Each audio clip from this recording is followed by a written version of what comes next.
नमस्कार सभी धर्मी लोगों का आपके अपने चैनल पर एक बार फिर स्वागत है।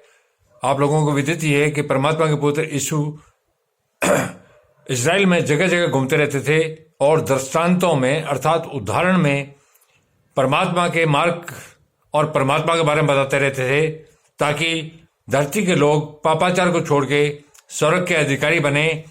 इसी पर मैं आपको आगे लेके चल रहा हूं और अपने नगर में आकर उनके आराधनालय में उन्हें ऐसा उपदेश देने लगा कि वे चकित होकर कहने लगे, परमात्मा के पुत्र ईसा चंगाई और परोपकार के कार्य में लगे हुए थे, क्योंकि वे परमेश्वर की एक योजना के तहत धरती पर अवतरित हुए थे। परमात्मा उनसे चंगाई इत्यादि कार्य करवाने के लिए धरती पर अवतरित किया था परमात्मा ने। और जब वो दिन में थक जाते थे काम करते करते चंगाई इत्यादि के, तो वो पूजा घरों में चले जाते थे और इसी प्रकार वो एक पूजा घर में गए जो उनके नगर में था। वहां जाकर वो उपदेश देने लगा। जब उसने उपदेश देना शुरू किया तो लोग चकित हो गए और चकित होकर कहने लगे, इसको यह ज्ञान और सामर्थ्य के काम कहां से मिले। तो लोगों को आश्चर्य हुआ कि इसको ये ज्ञान और सामर्थ्य के कार्य, जो इस चंगाई इत्यादि कार्य करता है, मर्द को जीवित करता है, अंधे को आंखें दे देता है, बूढ़े को जवान बना देता है, बीमार को ठीक कर देता है, कोढ़ी को ठीक कर देता है, इत्यादि जो कार्य, जो सामर्थ्य, जो ताकत और जो ज्ञान परमात्मा का है, वह इसे कहां से मिले। क्या यह बढ़ई का बेटा नहीं? क्या यह बढ़ई का बेटा नहीं, अर्थात यह उस बढ़ई का बेटा नहीं है? और क्या इसकी माता का नाम मरियम और इसके भाइयों के नाम याकूब, यूसुफ, समोन और यहूदा नहीं है? तो लोगों को आश्चर्य हुआ कि ये तो हमारे बीच में पैदा हुआ है। क्या इसकी पिता बढ़ई नहीं है? एक बढ़ई का लड़के के पास इतना सामर्थ्य और इतना ज्ञान आया कहां से? इस पर लोग यकीन नहीं करते। उस समय भी, न आज न आने वाले समय के अंदर भी यकीन नहीं करेंगे कि एक सामान्य आदमी जो हमारे बीच में पैदा हुआ है, इजराइल में पैदा हुआ है और सामान्य तरीके से एक माँ के गर्भ से निकला है, और उसके अंदर इतना सामर्थ्य और इतना ज्ञान कहां से आया, इसको पहचाना हर धरती के लोगों को रास नहीं आता। इसीलिए उनको उससे जलन भी होने लगी और वो आश्चर्यचकित होने लगे कि एक सामान्य घर से, सामान्य पिता की औलाद, सामान्य माता की गर्भ से पैदा होकर इतना सामर्थ्यशाली काम कैसे कर सकता है। क्या ये बढ़ई का बेटा नहीं? और क्या इसकी माता का नाम मरियम और इसके भाइयों के नाम याकूब, यूसुफ, समोन और यहूदा नहीं? और क्या इसकी सब बहनें हमारे बीच में नहीं रहती? क्या इसकी बहनें सारी बहनें हमारे बीच में नहीं रहती? फिर ये इतने सामर्थ्य काम कैसे कर रहा है? फिर इसको यह सब कहां से मिला? फिर यह सब इसको कहां से मिला? देखिए लोगों में कितना पापाचार था उस समय, और आज तो इसका कई गुना है। जब कोई नबी धरती पर अवतरित होता है तो लोग यकीन नहीं करते कि ये तो हमारे बीच में पैदा हुआ है। जब परमात्मा अपने किसी नबी को भेजते हैं तो वो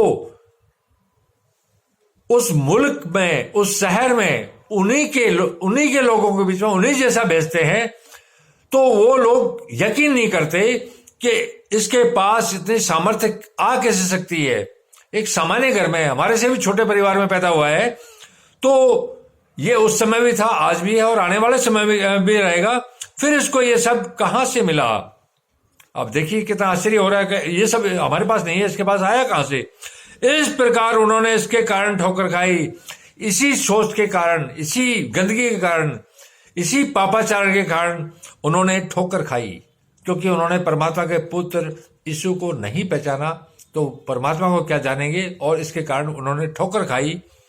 पर यीशु ने उससे कहा, पर यीशु ने उनको उस समय कहा भविष्य वक्ता का अपने देश और अपने घर को छोड़, भविष्य वक्ता का अपने देश और घर को छोड़ और कहीं निरादर नहीं होता। तब परमात्मा के पुत्र ईसा ने बोला, जो आने वाले नबियों के लिए भी लागू होगा, कि जो भी भविष्य वक्ता परमात्मा के पुत्र यीशु के मार्ग पर चलने वाला जब भी धरती पर अवतरित होगा, वह चाहे कितना भी सामर्थ्यशाली हो, परमात्मा ने कितना भी सामर्थ्य दिया हो, तो उसको उसके देश, शहर, गांव और घर में इज्जत नहीं मिलेगी। यह सर्वमान्य सत्य है। इसीलिए परमात्मा के पुत्र ने यह आने वाले भविष्य वक्ताओं के लिए सामर्थ्यशाली वचन कह दिया, जो भविष्य में और आज भी पूरा हो रहा है। भविष्य वक्ता का अपने देश और अपने घर को छोड़ और कहीं निरादर नहीं होता। आज मेरे पास परमात्मा की दया से कितना भी सामर्थ्य आ जाए, तो मेरे देश में, मेरे घर में निरादर होगा, बेइज्जती होगी। यह निश्चित बात है, क्योंकि उनको यह लगेगा कि तो हमारे बीच में है, इसके पास ये चीजें कहां से आई। उस सामर्थ्य को होते हुए भी वो नहीं मानेंगे, इसीलिए वो भी ठोकर खाएंगे। जिस प्रकार इस्राएल के लोगों ने परमात्मा के पुत्र ईसा को नहीं पहचाना और इस्राएल के लोगों ने ठोकर खाई। भविष्य वक्ता का अपने देश और अपने घर को छोड़ कहीं निरादर नहीं होता, और उसने वहां उनके अविश्वास के कारण बहुत से सामर्थ्य के काम नहीं किए। इसी अविश्वास, इसी निरादर के कारण परमात्मा के पुत्र ईसा ने बहुत सारे जो चंगाई इत्यादि के कार्य थे वो उन्होंने नहीं किए और नहीं कर पाए, क्योंकि लोगों ने विरोध किया, और इतना विरोध करते करते इस हद तक चले गए कि उनको क्रूस पर लटका दिया। तो यह इज़राइल के यहूदियों का पाप था। यह सामर्थ्यशाली वचन आने वाले वक्त में जब तक सृष्टि रहेगी भविष्य वक्ताओं पर लागू होगा। उनको सतर्क रहना होगा कि उनके घर में, उनके गांव में, उनके शहर में और उनके देश में उनकी इज्जत नहीं होगी, उनका अपमान होगा। धन्यवाद। शुभ रात्रि। कल फिर मिलेंगे।